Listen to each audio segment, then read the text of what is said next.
Praise lord. ఈరోజు వాక్యం చదువుకుందామండి. రోమపత్రిక 3వ అధ్యాయం 6-7 వచనాలు.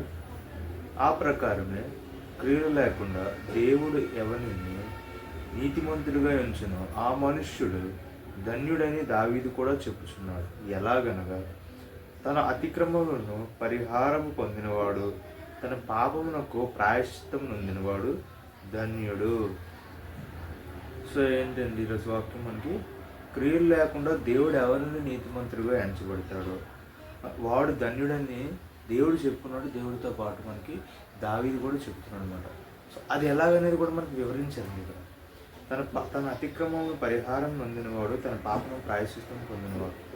తన అతిక్రమములు పరిహారం పొందినవాడు అంటే ఇప్పుడు మనం చాలా వరకు ఏం చేస్తుంటాం అంటే చేయకూడని పనులు చాలా చేస్తుంటాం. అతిక్రమం అంటే ఏంటి? అతిక్రమం అంటే మనం చేయకూడని పని. సో చేయకూడని పని చేసినప్పుడు సో తన అతిక్రమములను పరిహారం పొందినవాడు అంటే మనం అతిక్రమం మనం తెలుసుకొని దాని ప్రాయశ్చిత్తం పొందినవాడు. అలానే తర్వాత తన పాపములకు ప్రాయశ్చిత్తం పొందినవాడు కూడా ధన్యుడని చెప్తున్నారు. తన పాపము కూడా ప్రాయశ్చిత్తం పొందినవాడు అంటే మనం చాలా పాపాలు చూస్తాం. అతిక్రమమో పాపమో రెండింటికి తేడా ఏంటి అంటే అతిక్రమం అనేది డిజోబీడియన్స్ అనేది.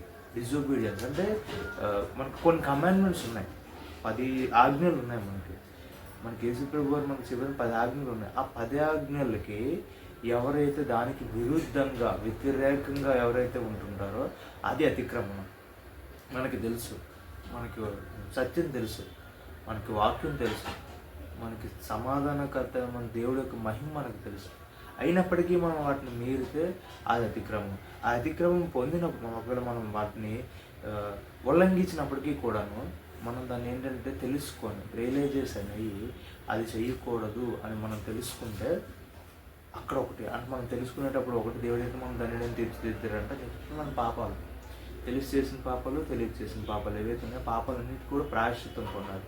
ప్రాయశ్చిత్తం పొందడం అంటే చేసిన పాపాన్ని నేను చూడండి పాపం నేను చేస్తున్నాను, అది నేను ఇంక చేయకూడదు, తెలుసో తెలియకో జరిగిపోయింది అయినా చేయకూడదు. కొన్ని సందర్భాలు ఎలా ఉంటాయంటే పాపం చేయకపోతే నిన్ను పాపాత్ముడు అనే సిచ్యువేషన్స్ కూడా ఉంటాయి. సరే అయినప్పటికీ కూడా మనం ఏంటంటే ఫర్ ద ఇన్స్టెన్స్ ఆ టైంకే నువ్వు వాళ్ళ దృష్టిలో నెగిటివ్ అయ్యి ఉండొచ్చేమో, కానీ ఒకవేళ ఆ క్షణానికి మనం ఏమైనా సరే తప్పు చేసి ఉంటే దేవుడి దృష్టిలో ఇంకా యుగాలు ఉంటాయి.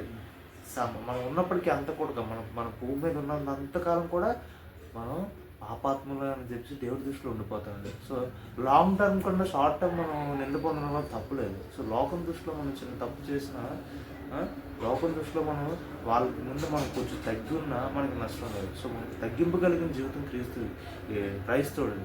సో ఏంటంటే మనకి ఈరోజు వాక్యం ప్రకారం మనం మరొకసారి మనం చదువుకున్న వాక్యం తన అతిక్రమములను పరిహారం చేసుకునేవాడు, తన పాపమునకు ప్రాయశ్చిత్తం పొందినవాడు ధన్యుడు అని చెప్పేసి యేసు ప్రభు వారు కూడా చెప్తున్నారు. కిందనే మనం చూసుకుంటే ప్రభువు చేత నిర్దోషిగా అంచబడిన వాడు కూడా ధన్యుడు అంట. నిర్దోషిగా ఎంచబడడం అంటే ఎవరు కూడా తప్పులు పాపములు చేయకుండా లేరండి భూమి మీద. ప్రతి ఒక్కరు కూడా చేస్తాడు.